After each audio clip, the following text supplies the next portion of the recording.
Welcome everybody. This is Instant Customers, a weekly Q&A webinar. My name is Rick Dilliot. I am some sort of title that has support technical director there. I am with Gene Scally, who is our wonderful boots on the ground marketing expert here at You Everywhere Now, Instant Customer. This is episode number 13 in our weekly series that will never end. Instant Customer, if this is the first time you've had any contact with Instant Customer, it is the fastest, easiest way to build a list, sell books, products, services, make money, build an intimate, authentic relationship with your prospects and customers. And I know it seems a little counterintuitive. That's going to be our theme for the week, but you can absolutely do all of this on autopilot. And Rick, who's Instant Customer for? Well, among others. Sorry. Before we get there, tell people how to get it if they don't have it. Again, if you have never had any contact with Instant Customer and you want to check it out, you can go to instantcustomer.com/getsecret. This is a completely secret link, so feel free to share it, something like that. All right, now who's it for? So if you are wanting to know if it's for you, it's basically for very smart small business people, business owners, authors, speakers. Go on. I'm trying to. You're trying to get me to anticipate. Experts. I already said speakers. Consultants.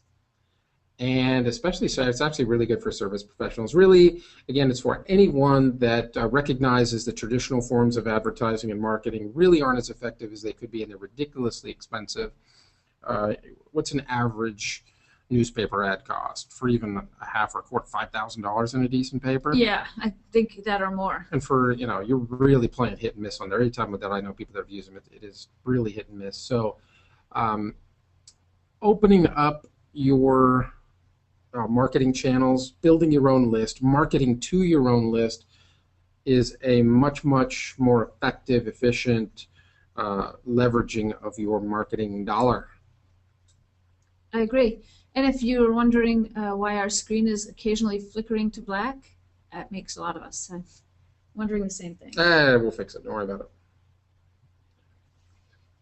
What you'll discover today is... yeah, what are we going to learn about today, Gene? Well, you're going to learn from the IC pros, which by default is you and I. By hard work. We're going to talk about scheduled events. I love this topic. Love it. We'll take some questions. And at the end, I will make you give people some special offers. Yeah, scheduled events are one of the things where Instant Customer 1.5 we got right, so use it. Right. And before we begin, I want everybody to know that this event is being recorded. Absolutely. The replays are always available from your Instant Customer inbox. And I've been updating that, you and I both been updating that within usually 24 hours of it, so that has been... Yeah, it updates pretty quick. Yeah, we'll get those recordings back out, so absolutely go back to them. The people that I've talked to that have been going back to the older ones are really finding them very, very helpful. So that's why we're doing it this way. That's a really good point, and that is, I don't know why this is keep going to black. I don't know. Sure. But the point I was trying to make is if you keep going back to these, you probably get more and more out of them every time you go back, right? It's not just a one-time thing, watch it and forget about it. It's a good thing if you're using webinars or using whatever, go back and watch it again. Yeah, absolutely. There are going to be technical things you miss. It depends on where you are at the time that you watch it, but when you're ready to do something like a recurring event, just come back here. This is probably your best, your best bet. On those, you can scroll through them. So. Right. Before we get away from this page, though, I want to tell people what makes a good question. This is very, very important for those of you that are on the... Remind everybody to put your questions during the webinar into the question box. And so what makes a good question? A good question is one that can either be answered quickly, yes or no, or it is complete. And what I mean by that is we take these questions out of order. So please, if you've got a question in there, phrase the question for us. Don't just say, hey, what's that about? Or, show us this. Put the whole question in there so that we know what you're talking about when we do get back to it. Yeah, I think it is really important that, we really do try to work questions in when they make sense. So If you've got some sort of a fragment of a question in there, it's really hard for us to help work that in. If you're asking questions that pertain only to your unique situation, those are much better handled in the support. David is doing a fantastic job on our front lines of support. Questions are getting answered easily within 12 to 24 hours. So try to ask questions that benefit the whole group, that are maybe something we're not clear on, or I know on one of the previous ones we jumped over something that we were going to do. So that's a really important point too. If you're asking questions that are off topic, we are going to jump over it. We'll just have to skip that question. And if you're listening to us while you're ironing, more power to you. I think that whole podcast idea is great. I listen to a lot of things while I'm doing dishes, or I think it's hey, whatever works. Okay, one more before we begin. If you are not getting webinar updates, you can text your name and email to 858-208-0989. Yeah, and I think this is going to get more important as we go along. I know they changed the scheduling of our newsletters. So when you used to get the newsletter in advance of our webinars, now you're going to get them too close to the time. We're going to set up some other reminders, but we're going to do them inside of this campaign. So this is a really excellent example of us using the system, using our own system to promote our webinars. So, you will not get any other kind of marketing to this particular campaign. It is strictly only for reminders and updates for these webinars, so no fear. Just make sure you get your email on there so you get the emails as well. Right. Our tip of the week this week is using an autoresponder to get missing information. It's a great one. Gene, why don't you take this? This is definitely something you use in your active campaigns. Right, so you can see this little screenshot there. It's an autoresponder. And I've just gone in to edit this autoresponder to show you that you have the ability to send your message to a segment of your list. So if you're missing somebody's phone number or their email address or a mailing address and you want it, you can target just this group in an autoresponder message that goes only to them. I'll give you an example of how to use it. If you're running a text campaign and you're asking for people's email address and they haven't given it to you, you might want to put another message in, a text message, of course, because you don't have an email message.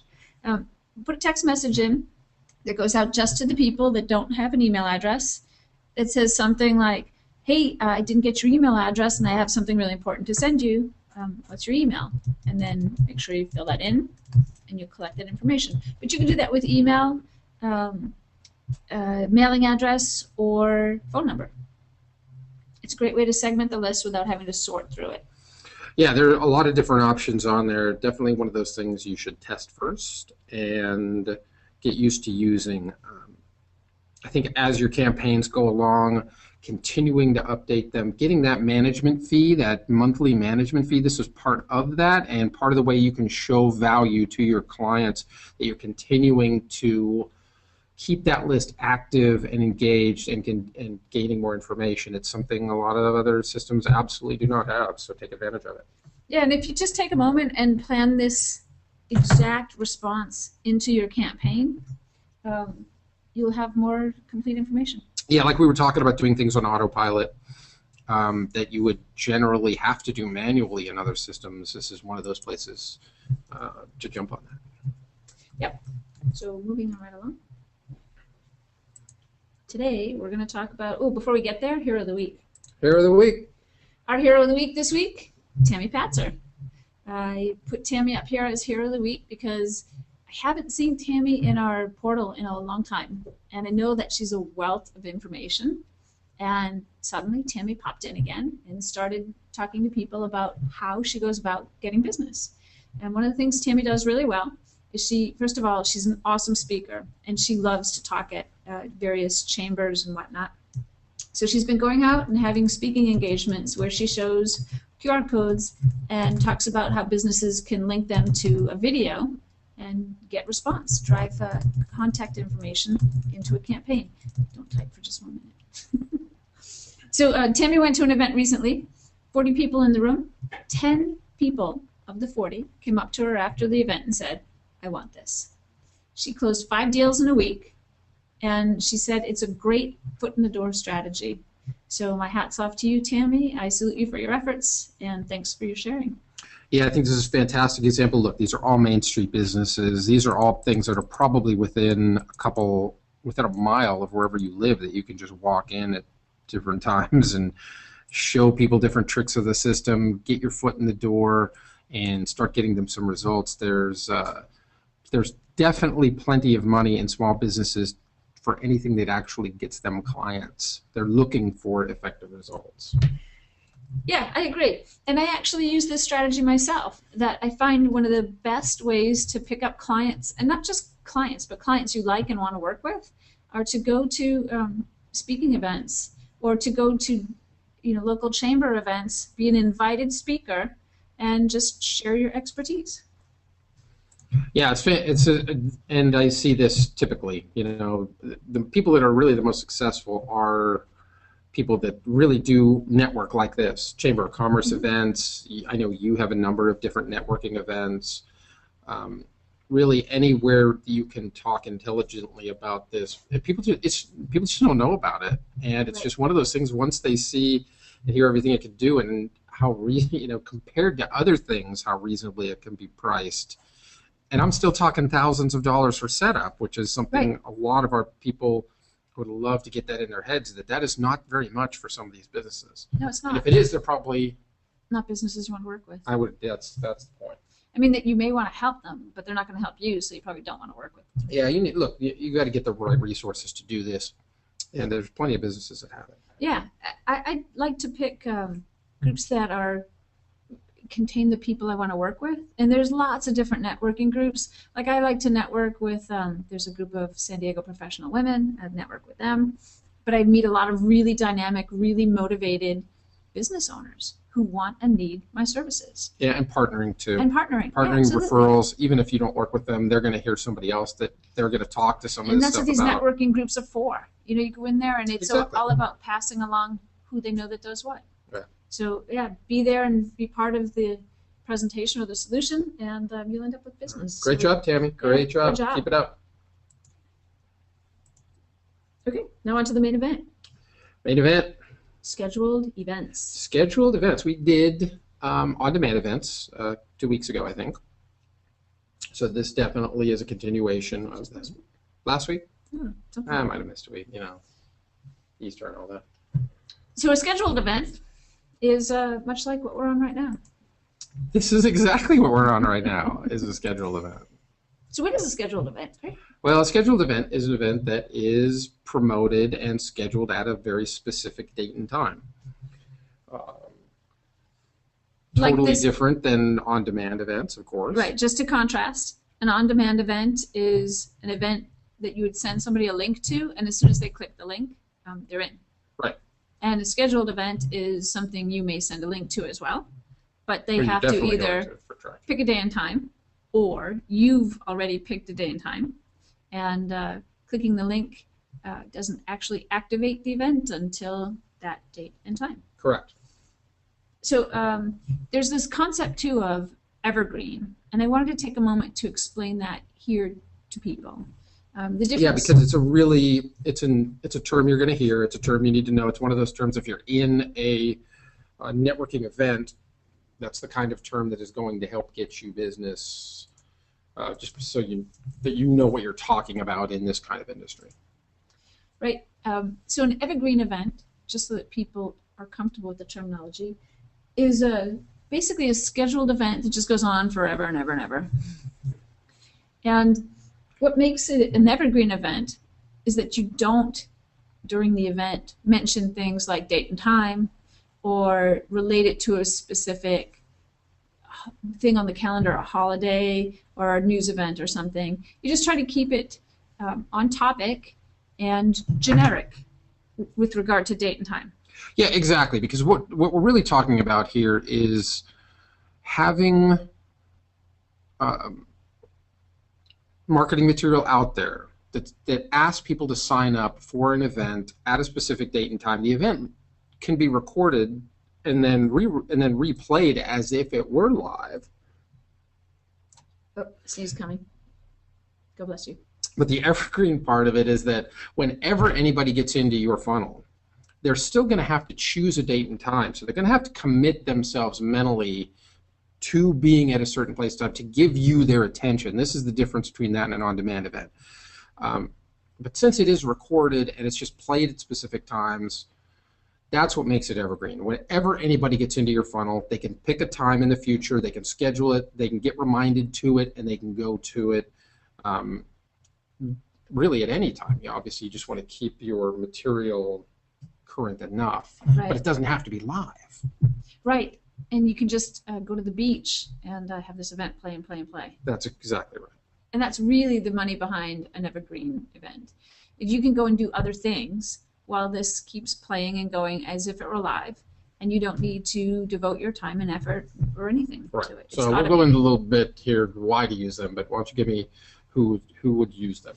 Yeah, this is a really good discussion point. A lot of people think, I can't do webinars. There's nothing about my business that would lend to a webinar, and I disagree. I totally disagree. I think webinars are for anybody. I think that if you're in business in any niche, and you are, and I know you hate the way I pronounce that word, but if you I don't hate it.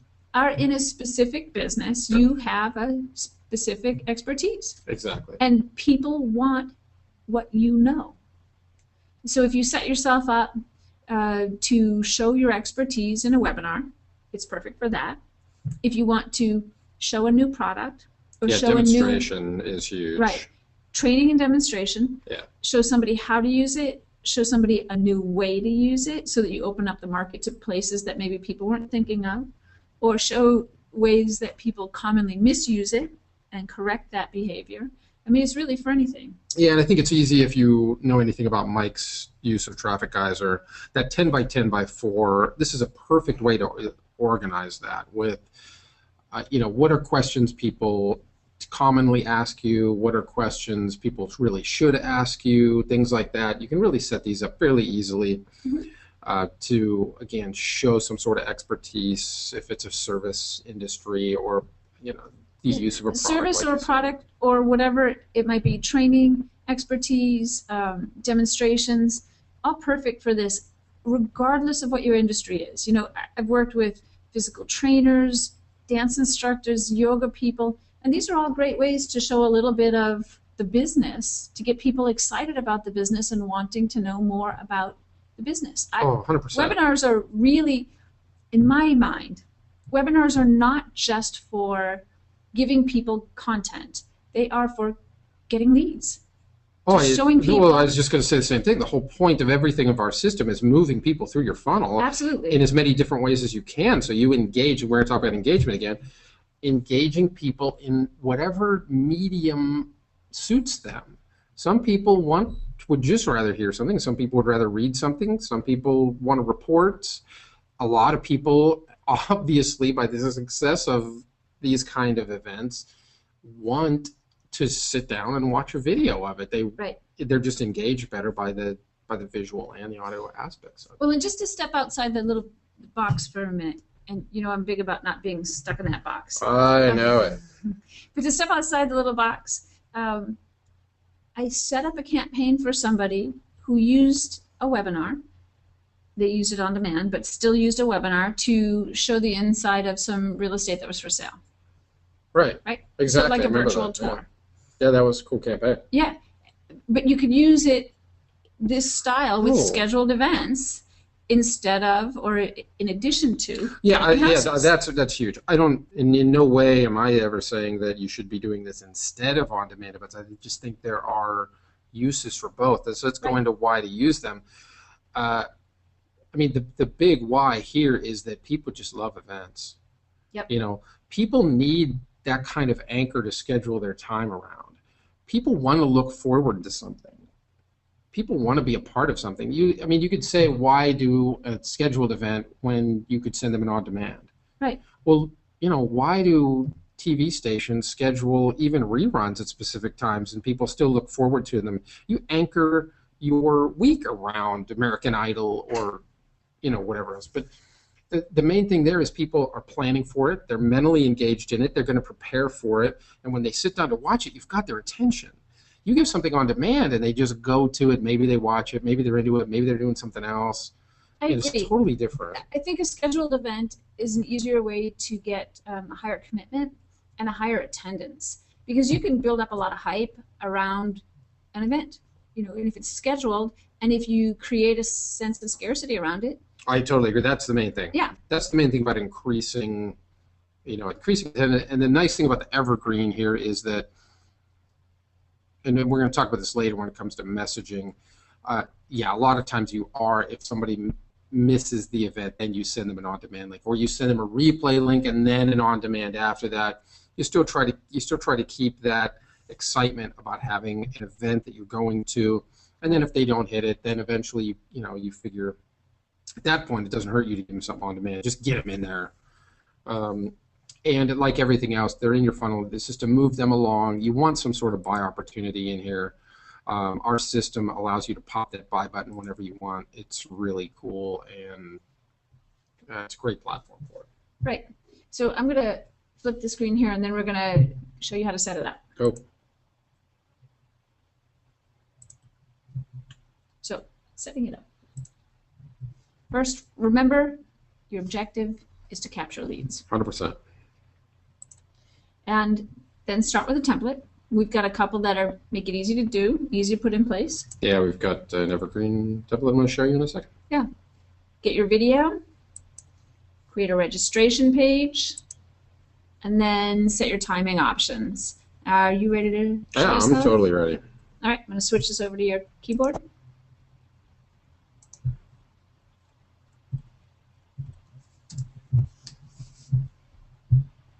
We're looking at your screen.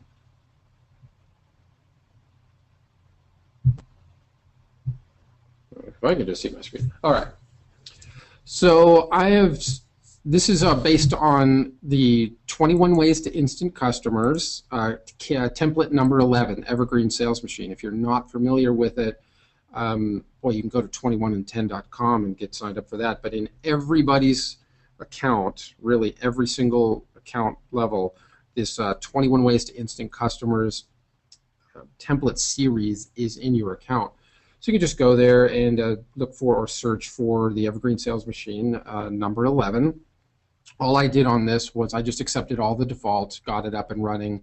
Basically, this is the easiest way to do one of these, to do one of the templates, is just accept the defaults, get moving, and then go edit it. Because you can edit anything that was created in the template. So we're going to go to edit the options on the event, just so we can show you how to set one of these up. We're just going to go straight to our event here. So it's just edit an event. And we're going to go through our options here. So this is an online event. Pretty simple. Event type.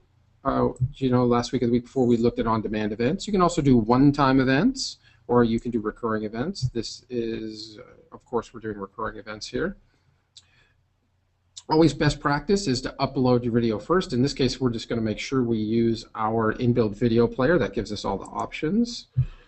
We'll talk about manual video players in a later episode. Here, scheduling, you can completely control when your event runs. So in this case, I'm only running this event through April. So maybe this is a restaurant, maybe this is some other kind of business that I'm only going to run a certain type of video through this month. Maybe like a wedding planner is getting ready for this season, and they're going to put something up, maybe show some examples of previous things they've done, different options maybe for this year, some new things they've got, some new equipment or whatever. And you can schedule exactly which days it runs on, just with these checkboxes. So right now I have this set for Tuesday, every Tuesday and Thursday. So this will run every Tuesday and Thursday through the end of April.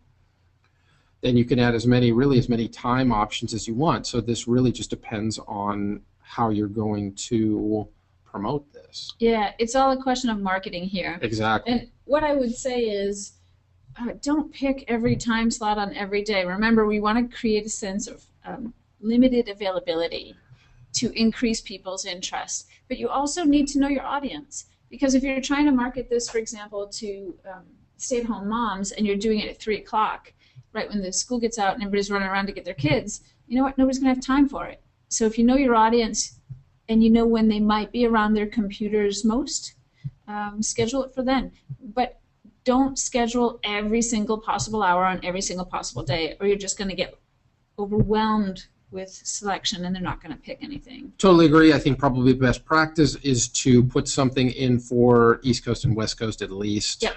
If you're in the U.S., if you're obviously international, depends on your client base. We're talking just straight up demographics here. Right. You know, how big is, you know, what's the time differences between where people are? Maybe give them one or two choices. Really not much more. Since these times are all Pacific U.S. times, you know, something like 2:30, which would be 5:30 Eastern time, and then a 7 p.m. so everybody on the West Coast could catch it there. Something like that I think would be more than adequate. You can then choose to give people how many choices on your web form. This is a huge thing. Well, why is that? Yeah, this is really where it comes down to trying to limit possibilities. If you give somebody 50 options, you know, they're going to have to think about it. They're going to have to stop and go check their calendar and figure out which one. And they're going to check with this person and that person. I'll tell you what, that person who's doing all that checking and thought process is not going to just pick a time. Everybody is already overwhelmed. You make it worse, you are really making, you are going to lose. Yes. Give them 2 or maybe 3 options, and that's it. Right. So what this would do right here, this setting, you've got 2 times. Oops. Let me see if I can get it all. So you've got the 2 times here a day, and then you're going to give people 7 days worth. So that's only 4 choices. Right. Each time one of those kicks over, it'll add the next one on. So depending on when they come in, you're going to get no more than 4 choices. If I this think case, 4 is too many. Yeah, you think 4 is too many? You know, I think the fewer you give them, the more likely they are to pick one. You know, and if you make it too far out, if you go and you put several weeks worth of choices out here, they're going to forget about the event. We'll talk about other ways around that later, but. Oh, I mean, I think we could talk about it right now, because really the way around that is to, well, no, because it's going to show up on the screen anyway. But if you choose not to have them pick, it really, the problem here is you really do want people to pick a time. Like we said, I agree, and I think that we should be having people pick. Right, but for more than one reason. Not only for, you know, the attendance to the event and their commitment to it, but also because that's what pins them down. That this pins a time to their subscriber record, so you can send the post-event messages. Right.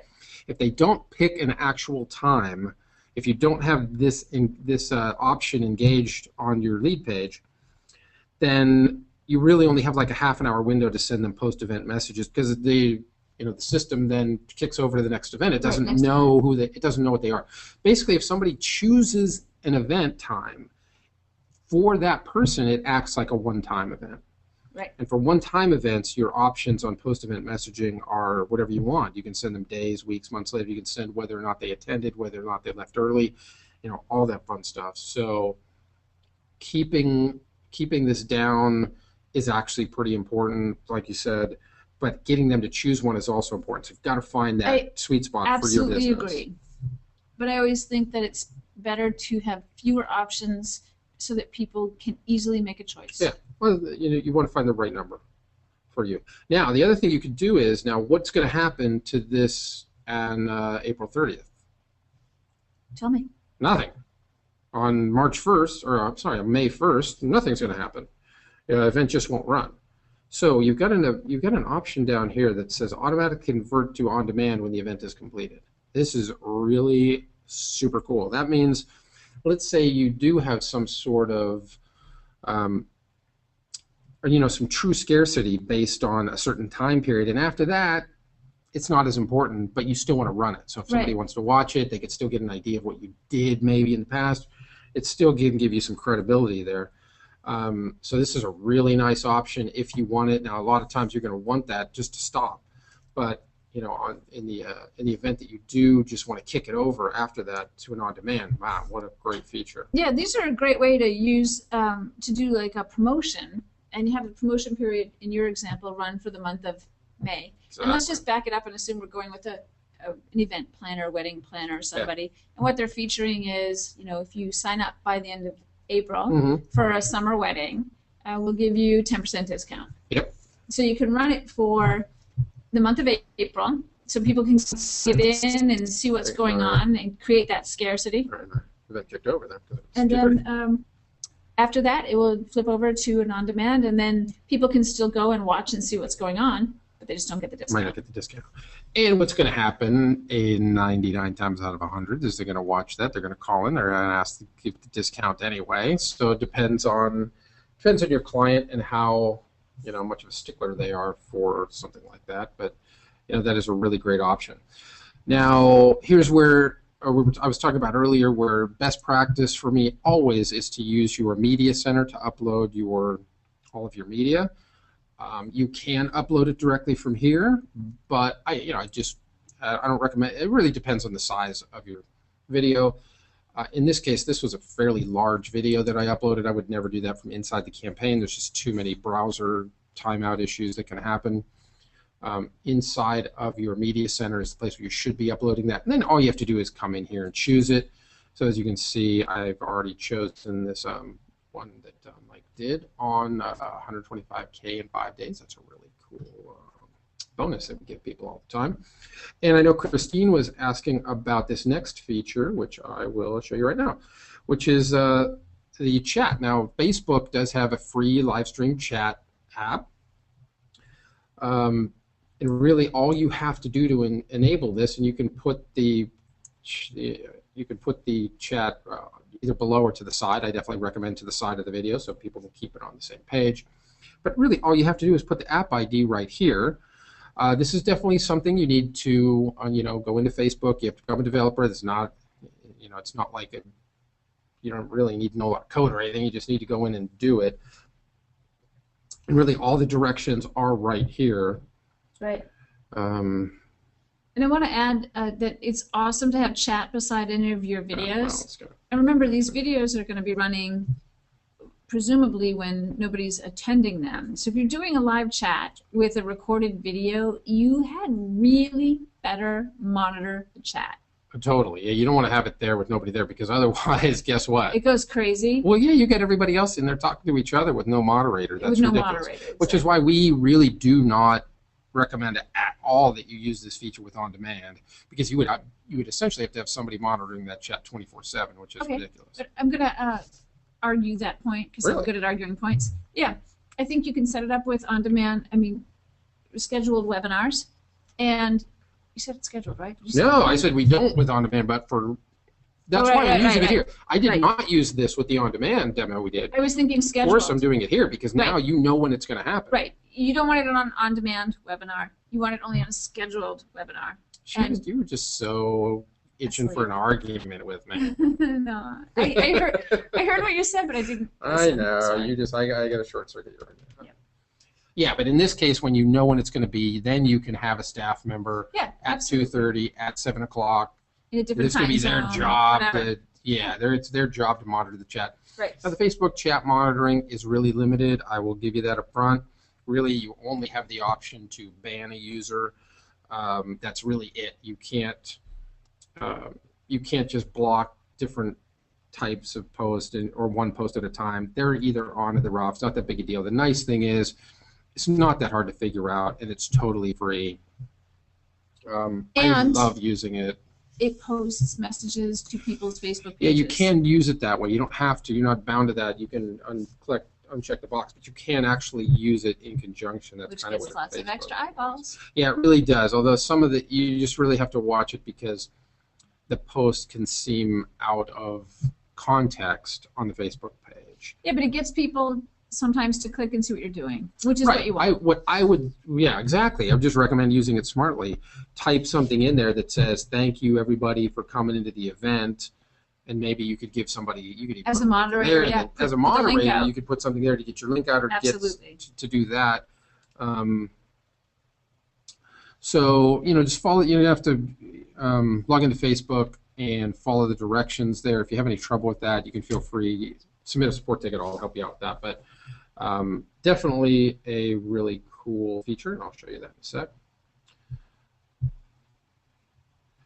You can also use queue points. And we always talk about every opportunity when you communicate with your people to give them an action-taking point, an upsell, another bonus, something to sign up for, something to keep, some sort of call to action. That's really important. You should have that, different levels, different intensities, depending on where you are in the process. But we give you a really easy way to do that. In this case, I'm just going to use one cue point. I'm going to have one button pop up. In this case, I'm going to have it pop up after 5 seconds. That's just for demonstration purposes. You want this coming up or wherever in your video it makes sense, and you want to point them wherever it makes sense. You could say, 20 minutes into your video, you have somebody say, hey, if you act right now, click the button below and go to the shopping cart page. You can put your shopping cart page right here, the URL, and then you can have whatever button you've uploaded to your media center. Just choose it right here. We've got a nice little visual selector here, and then you can just save that and move along. Now, the attendance actions are really, really interesting. They're one of the best parts of this. You turn that on, and then basically after your event is done, you can have the system actively move people around, actively segment your list. Right. We talked about this a bit at our last webinar session too. Yeah, it's really cool. It's it's one of those things where if you leverage this, you can really figure out what's happening. Yeah, you know what people are paying attention to and what their actions are based on. So, if they left early, you can put them in one campaign because maybe they didn't like what they were seeing. You could send them something different. If they arrived late, maybe you can send them a replay link so they can watch the whole thing. If they were absent, maybe you send them a link to another scheduled replay first. Right. But basically, that would all have to be different campaigns. These are all campaigns. They would move you out of one and into the other. So there are also messaging options you have. Don't confuse that with this. This actually moves people from one campaign to another, a different part of your funnel. You can also send them different messages, but this takes them out of the campaign. Yeah, it actually physically moves them. And really, that's what you want to be doing. When you build your list this way. I think it's especially for this, I think if somebody's completed this video, I want to move them into a campaign where I know that they have more information than somebody else. Right. Well, the reason you want to move people around using this action here is because you're trying to grow and build a specific list. Right. So you're inviting them in on a webinar with a specific intent. And let's go back to the one we started with, which is wedding planner, event planner. Right. So you're trying to get them to buy on the April schedule, let's say, because you want to fill up your calendar. So if they came and stayed for the entire event, they are highly interested in whatever it is you were talking about. They're completely engaged. So that group, you want to move out to a campaign that's going to give them an immediate offer. And or an immediate contact. Or immediate call. Something like a call. Absolutely.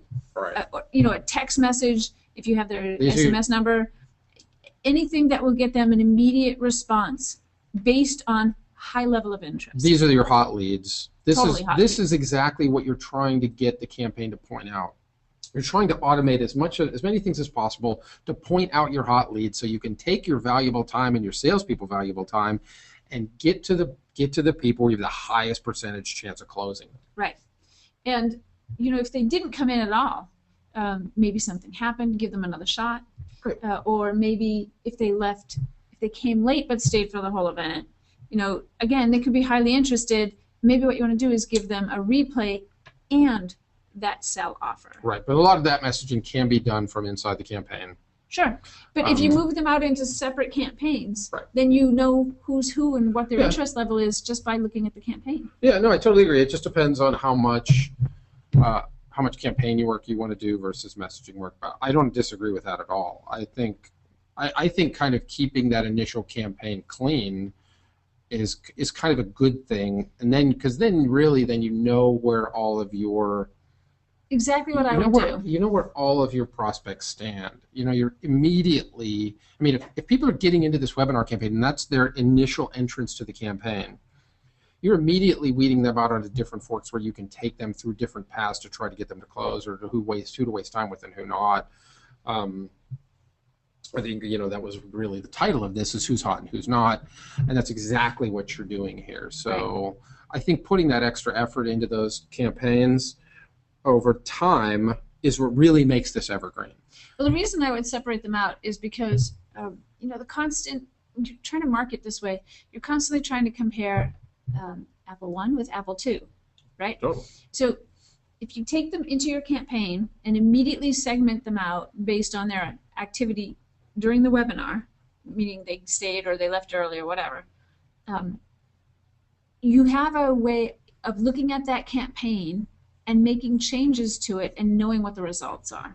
Almost like A/B testing on an email. I totally agree. You can look you can look into your account, go to your campaign list, and know exactly what's going on. Right. It's a really easy way to figure out whether that video is working, whether it's not working, whether the campaign for people that watch part of it is not working, because you're going to eventually keep moving people back into the VIP campaign, into the right. potential buyers, or even move them into a buyer's program, because you're going to upsell them into other services, things like that. So it's a really great feature, and learn to use it. Exactly. Right. So and really, that's it. That's really all you have to do. After that, it really does become then a matter of testing, tweaking, testing again. Yeah, I love. We were looking at when you're looking at. I really didn't get a chance to sit on these too much, but if you do look at your active subscriber list. And again, all I did was go back to the dashboard, subscribers and active subscribers. I'll go back to that in a sec.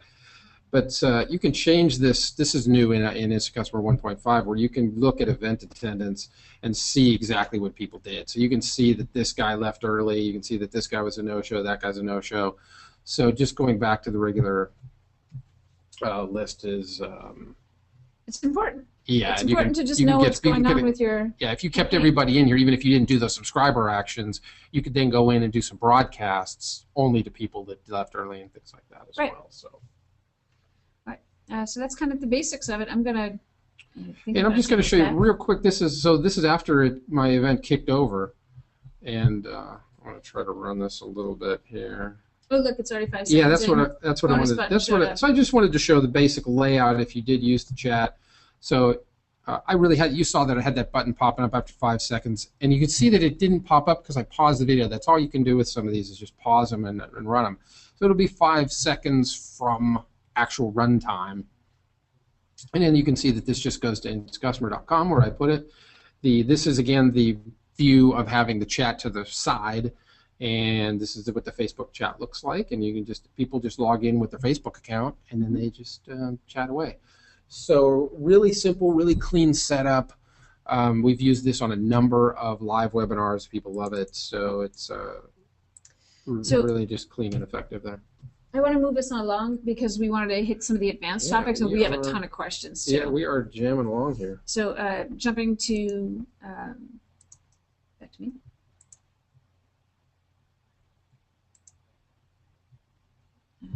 That is showing the wrong thing. Yes. Oh, we didn't show an actual lead capture, did we? Not yet. So the basics were to set up the template, create a registration page, which we kind of skipped over, and talk about the timing options, which we got to.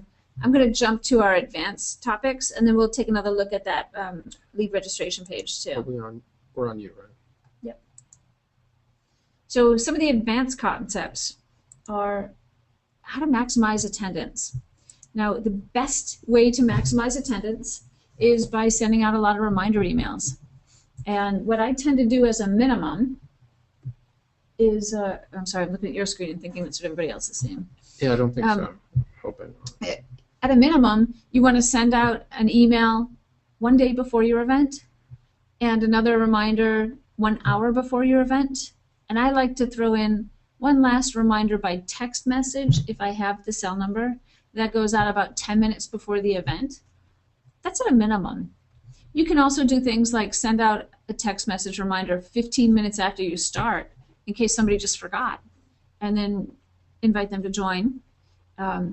And you can send out messages, you know, a week before. It depends on what your schedule is and how far in advance people have registered. But emails and text messages sent to your list more than one time before your event will definitely increase your attendance. Yeah, the text messaging as close to the event as possible is really ridiculously effective. An hour before, 5 minutes before. Usually we send one right at it, or 5 minutes before. We say it's starting now, go. And I've had that happen. I've been at home and been on lists, our own lists, and I get one of those messages. I immediately run to my computer. And they're just.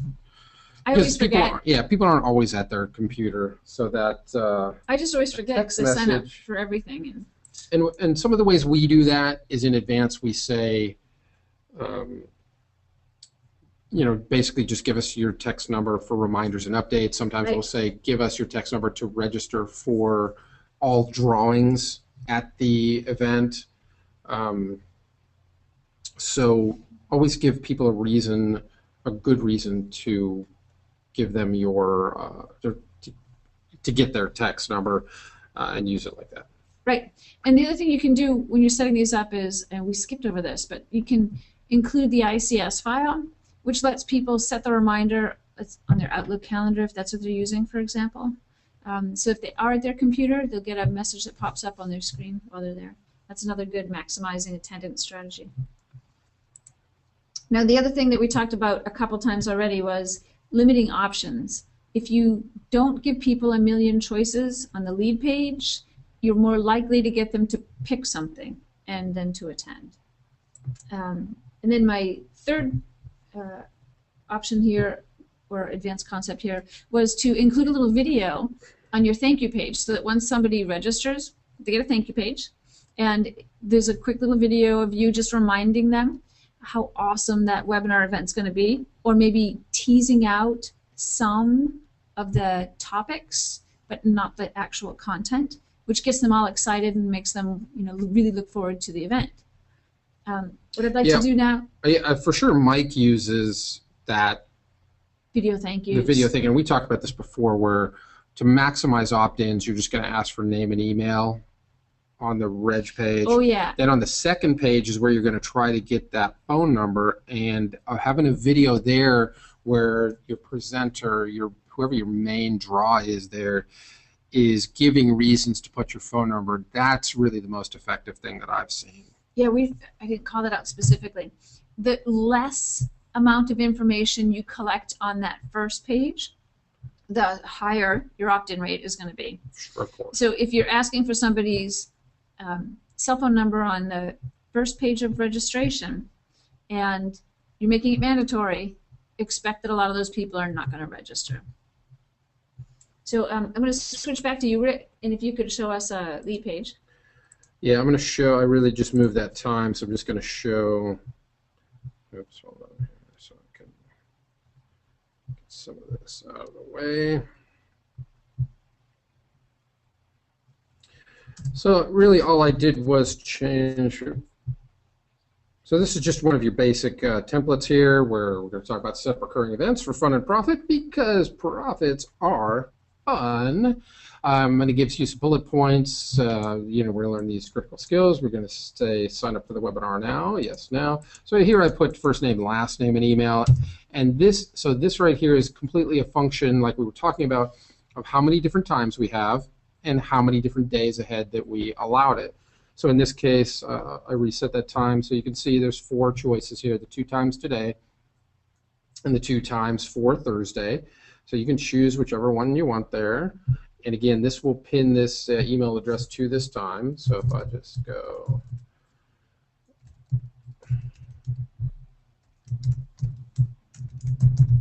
something like that. And again, when you use, this is just based on a template. All of this was completely editable, of course, because I usually would not say something as honest as I just put right now. That's actually completely dishonest, because we really don't sell any of these, and I'm working. So you see you have the event, when the event is going to come up next. Right, countdown timer. That is an option on your lead page, actually, whether or not to show the event timer. Kind of a little, a little off. This function is set in your event settings, and this function is actually set in your lead page settings. Really, this is the only thing that shows up that's not actually on the lead page. It's on the other thing. Right, and let's just take a really quick look here, and I want to point out things that really work for getting people to opt in. Absolutely, it's huge. Those bullet points you've put under the video, if you have 3 or 4 short, compelling reasons why they want to sign up for this, you're going to increase your attendance rate. Yeah, people, or at least your opt-in rate. You don't want to overwhelm people. You want to give people. Don't write books of information in each of these bullets. Just 3, 4 quick, compelling reasons that they have to watch this video. Address their pain points right there. 100%. Hope and pain, get them both. Yep. So, in this case, you're going to triple your attendance. That's good. People like events. That's great. Use post-event messaging for your bottom line. And I guess there are people that don't want to improve their bottom line. I don't know who they would be. Yeah, maybe. Okay, so really we just wanted to name an email here, so we're going to show the sign up. Now, I did not use a video on this. Of course, we have templates that do. This is just an example of one that didn't. And so a typical thing I would use is for important updates and to register for all drawings during the webcast, enter your cell number below. But I've got a disclaimer down here that says you're not under the obligation to do it. It's never shared, stuff like that. In this case, they could stop here. They could go. They could put in the Right, mobile they're already number. registered at this point. They're already registered at this point. So you've maximized your registration. Now all you're doing, like we talked about in the tip of the week, you're trying to get more information. You're trying to see which people are more involved, which people are willing to give you more information. Right. And then you're going to use that information every chance. And this is really effective. But in effective ways, yeah. Collecting or trying to collect a cell number on page 1 ends up with a high number of opt-outs or abandons on the page. But doing it on page 2, you get a high number of cell numbers. Yeah, I think especially using the video, I think what we've seen pretty much across the board are a minimum of 30% of the people that are going to give you their phone number here.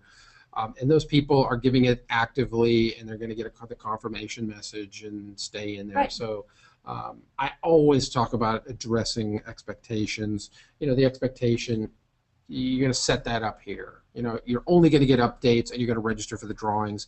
If I bust that expectation, people are going to opt out. That's just the way it is. So. Right. So there's a example of the lead page, example of the 2-page, example of what the event looks like. Yep. I think we've covered. I think we've got everything. All of it there. I'm taking it back. Okay. Did you want something else? I just one thing I wanted to do was take a look at are they in broadcasts or? You're looking for? Christine wants to see an example of the post-event messaging. Just an autoresponder. Just go to an email autoresponder.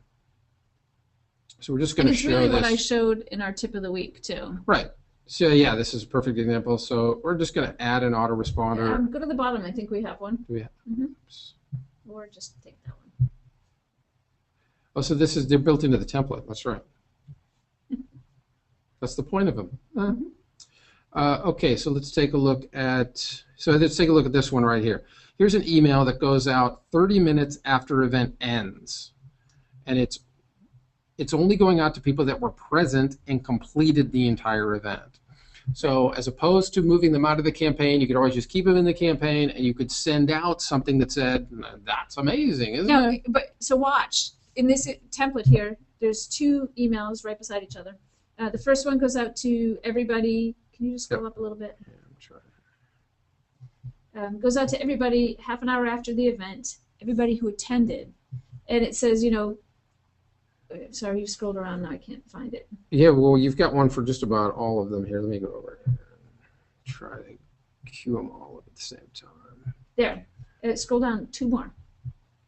Right. So the first one here I'm looking at is the email roughly in the middle of your screen. It says, if you were present and completed the entire event 30 minutes after the event, you're going to get this email. And it starts with, "Hey, Rick, that was amazing, wasn't it?" Now, there's a message that goes out if you were present, but you arrived late. And it asks, where were you, Rick? And this is actually going out 3 days after the event ends. Well, that's That's not the one I was talking about. I was talking about the one that's up a little higher. Well, that's why I was up at the top ones when you told me to go. And there's one if you've left So early. yeah, you had ones for all 30. Where did you all go, the, Rick? Right. Right, and the reason is because each group needs to be messaged to a little bit differently. No, exactly. That was the whole The point. ones who stayed for the whole event absolutely want your product, right? The ones who came late may still want your product, Exactly. but they may have missed something. They may need, like I said, they may need a replay link. And if you're paying attention to their activities and messaging based on their activities, they think that you were paying attention to them. Oh yeah, 100%. So it's psychologically important to message to them differently. Right. So if I go to create a new one here, I mean, and again, these options only show up if you have an event, either a one-time or a recurring event scheduled. So here are all those options. Was present and completed. Was present but left early. Was not present at event. Was anybody that showed up at all. You might want to send something. Right. Not attending while this event is scheduled to be sent. Right. So these are fun. Yeah. Because if you're doing this with text messaging, you can send a text message to everybody who is currently on your webinar. Or not on your webinar. Because like the one I've got up here right now is, so you're going to send this, let's say you send this. This is what I was talking about when I said send a text message 15 minutes after you start. Well, yeah, that's what we're talking about right here. 15 minutes after it starts. This is already built into the template. Great. So yeah, that's exactly what it is. You can send it to people who are on the event for specials, or like if you're pulling out contests during the event. You know, we used this on one of our last ones for sure. Actually, we used this on a live event because it really doesn't matter. You can just run it. You can just run, do it for a live one too. Okay, we're but yeah, really, this is really late. 4 an hour. Okay. Well, yeah, I did want to show that though, because the difference between keeping everybody in the same campaign and having conditional messaging versus using subscriber actions is a big difference. Right. And so that's what you would use a thank you page or a video page, video thank you page for, to collect additional information. Absolutely. You could even ask them, additional questions if you wanted, but it's great for collecting a cell number. Troubleshooting. I don't have tons of time here. Okay, well, we'll move through it, and obviously this is a great topic, and we can do more advanced stuff at a later time as well. So forced registration is something I say that it's always worth having. I don't know why the screen keeps going black. This is irritating. Don't worry about it. So forced registration makes it so that somebody cannot just come in and watch your event. They have to have registered first. So it just puts that registration page right in front of them before it shows them the event or the video. Yeah, now there's combinations of settings that are a little bit tricky. You've got kiosk mode, forced registration, recurring events, single. Don't get hung up on forced registration. I test it. If it's working, use it. If you're using if you're using too many of those in combination, sometimes forced registration is kind of like the link that might make a webinar not kick over. So I would use that last. I would set up everything else first, put that in last. If it's working with your combination, fine. If not, it's not the end of the world. Right. And replays. Replays, a couple of different ways for replays, really important. Having it kick over after your time, after your schedule is done, is a really great way to do it. You can always use the tag webinar _ event _ replay, I think it is, to send, just send that out in emails. Use the webinar event replay link, and you can send that to anybody, and then they can watch it anytime they want. That's a completely different link than the... And I use that with people who came late. So they can catch up on everything. That's the best way. Or after, let's say you scheduled two, or didn't attend at all. Did not attend at all, send them, just get them watching it. True. It's good. And then I put this in here because I put this everywhere, but make sure that your registration page and your event has some kind of a call to action. Yeah, that's the whole point of the system, is set up call to actions everywhere so you know where everybody stands. The whole, title again in this is who's hot and who's not. use the automated parts of the system to point out who's hot, who's not, who to spend more time on, who to try to send something else automatically, things like that. That's exactly the point of all of this. I totally, yeah, that is. What you're trying to do is leverage twofold. yourself. First, you're trying to grow a list. And then you're trying to find out who on that list should you spend your time with first. Yeah, you're not growing a list just to grow it. You're. Well, and you don't want to spend your time with everybody on your list either, because not everybody is going to result in a sale. No, you're trying to get your highest percentage prospects that you can actively close and move everybody to that point as automatically as you can. So yeah, that call to action and what that's doing, even if it's not selling, even if it's getting people to do something and keeping them engaged, it's huge. Okay, so let's move on to some questions because we have a ton of questions here and Yes. we're going to run late. So Brigitte asks, all the text that appears on the registration page is already in there. Is it possible to write our own? Absolutely. Anything that appears in the template is completely customizable. Brigitte, I know you're asking if you can write it in French. You can write it in almost any language you want, except please know that extended character sets may not be workable in the system. Well, I would say we have an HTML builder. Yep. The So do it in HTML builder, I would just do it in straight HTML. You can use whatever character sets you Agreed. want. The only place you cannot is in SMS messages. That is just Text because of the English. computerized use of it. We can only use the one character set. Otherwise, it would extremely limit your number of characters we can't do. Right. So the SMS messages you're in trouble on. Anywhere where there's an HTML editor, absolutely do whatever you want. Yeah, and do it in the HTML editor because you'll want to do things like custom buttons that have the words in French for sign up or submit or I agree. whatever I would you're say using. most buttons you should be using an image, but otherwise, yeah. But any kind of Unicode or other Okay, characters, next up, use that. Fran wants to know, is the video always pausable? Please tell me not. She says, I want to simulate live. The video is always possible. I wouldn't worry about it. We really haven't had any kind of negative consequences with that at all. People are used to DVRs that stop and restart. They're kind of used to events that start a little bit beforehand and then have some sort of delay on there so that, the production company can record it and things like that.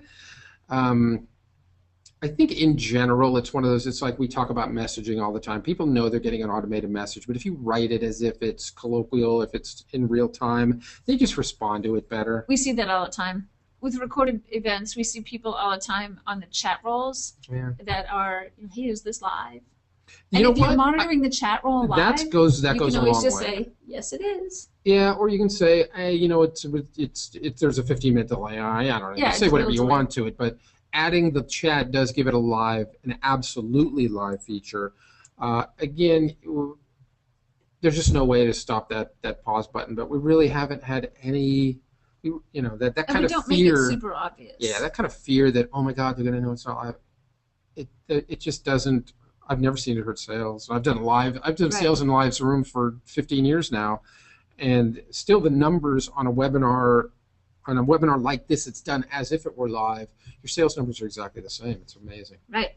And Jim asks, is this part of a client's campaign that he or she would manage through his or her subdomain, or is this something that I would manage for them through a monthly maintenance fee? Now, Jim, you know what I'm going to say to this, right? Just answer it, Gene. Go for the fee. Go for the fee. They're not going to want to manage this, and they're going to do a bad job of it. In all honesty, your clients are not going to do a good job at this, and what you want to do is set them up with really awesome events, right? Because that will keep them coming back to you more. If they're on the fence and saying, I can't afford your fee, I don't know if I should do it, you know what? Find yourself another client. Yeah, or this is, you got it still up on the screen, call to action. Right. If your events aren't producing some sort of action, some sort of moving them along to a hotter prospect or to a buy opportunity, yeah, it's going to be a lot harder to justify that. If you're showing $2 or $3 grand or $10 grand in sales a month, you think they're going to worry about giving you $500 to keep that going? Nope. And the first time they try to do it themselves and blow it and they're losing money, come on. Right. So Christine wants to know, if the attendance actions get someone to join another campaign, do they leave the original one? Yes, Christine. If you're using the attendance actions at the end of the setup of the event, it is going to take them out of one campaign and join them to the other campaign. Yeah, those are actual moves. That's the whole point of it. And it will trigger autoresponders in the new one. Yeah, and that was her next question is, are confirmation messages like the SMS opt-in sent out from the new campaign? No. What we'll send out from the new campaign are any of the autoresponders you have set up in there. DJ asked, how do I upload files to the media center? Real quick, DJ, go to your media center and select upload files. Yeah, just go to Manage It, Media Center, and then there's like 4 or 5 tabs. On the left are your existing files, and on the right is new files. You can either choose it from your computer and upload it, or if it's already on an online folder, just grab the URL, put it in there. That's the quicker way to do it either way. Fran has a great question. Fran asked, do you have to have the video file ready when you create the event? I'm planning a one-time only event. Can I set it up now and start collecting leads and add the video later? Yes. Like I said before, just get it in there, and then as long add as it you whenever get you it in want. there before it's supposed to run, you'll be good. I just personally, it'll come up later here, I just want it in as early as I can so I can get it tested. Yeah. I want a completely live test. I want to see it kick over. You can always change the times on it. But my point is that, sometimes you're setting these things up and the video isn't in yet. I talked about it earlier about the template, that template number 11. I always just get in there and accept all the defaults, and then I go back in there and update it. I just want to get the stuff in there. I don't want to get caught up in the template creation process. I just want to get one loaded and then change it to whatever I want. You can add any of that at any time. Absolutely. Dean asks, how do you do a broadcast to follow up with those who left early? Dean, we showed you that. You can do the same thing. We did it out as an autoresponder. You just do the same thing as a broadcast. I think they do. Yep. No, you can. You just pick the people who left early and send that message to them as a broadcast. Oh, well, you can always do that. Like I showed, you can go to your subscriber list. You can sort the list by subscriber actions. Anybody that left early, you just go down, click on the left side, and then do a broadcast of that result site. Right. Okay, I think we've hit most of the questions here that were on topic. So I'm going to move on. Good questions. Yeah, really great questions today. Yeah. Okay, so here's my big pet peeve. Make sure you test it. And then you want to test it again, perhaps even a retest. And finally, just test it one more time for the heck of it. Just for the heck of it. It's fun to test it. I think if you're going to be using any of those subscriber actions, I think if, or any of the post-event messaging, that's stuff that you really want to make sure looks the way you want it to Right. look. We always test recorded and live events here all day long, just because Mike would kill us if he went to run something and it wasn't there. But we would kill ourselves. We want it to work. You really want this. This is one of those things where once you get it right, then you can just leave it alone, just tweak it here and there. But the initial setup, you spend the extra time on it. It's going to be worth it. Okay, so to summarize, you schedule webinars with forced registration, so you collect the lead. Limit your registration options so you can maximize your subscribers. Maximize the subscribers and then try to get more information like our tip of the week was. Absolutely. Right. Test it before you need it. Yep, and we talked about this before. I think it's, if nothing else, get one tested that's rock solid, and then you have one ready to go that you can demo, whatever, give it a quick test, update it for somebody, but get one under your belt that's running. Absolutely. And do it before you need it. And this is one of those things you could absolutely do to promote your own service. You should have one of these running for yourself, running all the time, so that people get in and see what you can do. You can say, I can do this for you. Right. Keep it simple. This is one of my favorite tips because it's one of the most pertinent every single time. If you keep it simple, less things are likely to go bad with it. It drives me nuts when people try to overcomplicate this. We talked about it again before. People are already overwhelmed. Don't overwhelm them more. Give them solutions. Give them results. They'll absolutely love you. Yep. All right, we got a couple of special offers. Rick, you want to give them out? We do. The first quarter of Cross-Channel Mojo is winding down. We've got our live event in May. I think anybody can kind of go to that. Oh, yeah. If you don't know about it, Cross-Channel Mojo is a really cool program. It is a mentoring and training program. It is based on the most successful campaigns of about the last year, people using Instant Customer. The people that actually use the campaigns, we help turn them into templates. They do a demonstration of it, and then there's an office hours the next week where you get to ask them questions. Some people I know you guys already know, Jody and Eric from Upside Down Iceberg. Mike Lemoyne, Fireman Mike, has a trade show one. Gene, our lovely and talented Gene Scally here, has a couple of them. One on incoming voice messaging, and and then of course the big one is the grand opener, which is any Main Street business, getting them business before they even open the door, grand opening type campaign. So people that you already know out there, actual users, successful users. I don't know how long they're going to keep this one open for, but I would definitely, if you're interested at all, I think this is the fastest way to get up and running.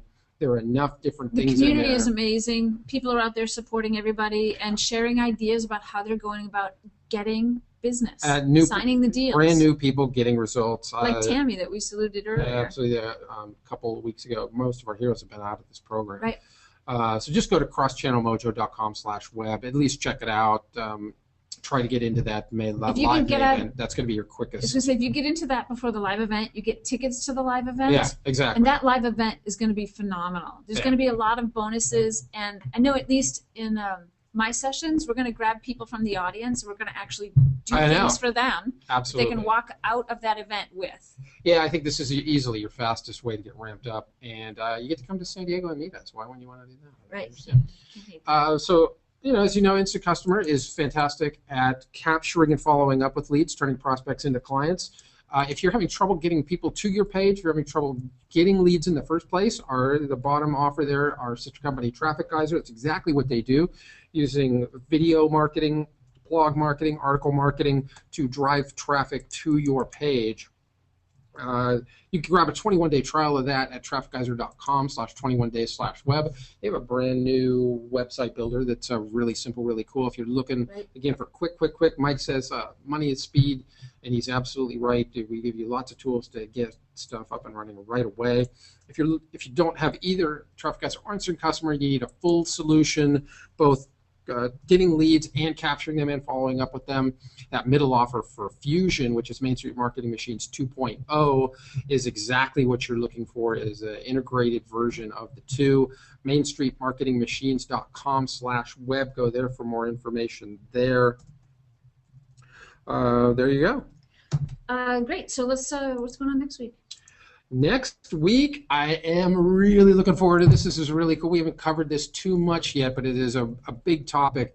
We were talking about getting people, identifying who's hot and who's not. Okay, we're going to do that again here. This is leveraging your campaign notifications. So you can get notifications for new subscribers, bounces, hang-ups, all kind of stuff. You can get them via text or via email, and you can use that to filter out hot leads. There's at least a couple of different ways you can do that. You can send different types of them to different people, as many as you want there. So a really interesting topic that can really help you leverage and get the most out of. I love this. Yeah, I know. I do too. I love this because it really does help you find and target the people who are most interested in buying as soon as they can. I agree. And like we were talking about when we were coming up with this topic, sending the notifications to the right people. You're going to send your bounces to a tech guy so he can clean up your list. You're going to send your hot leads, people that answer questions and stuff, to your salespeople so they can call them right back immediately with all that information. Right. Really cool topic. Can't wait till next week. Right, me too. So thanks everybody for joining us, and we'll see you all next week. Great, thank you. Bye.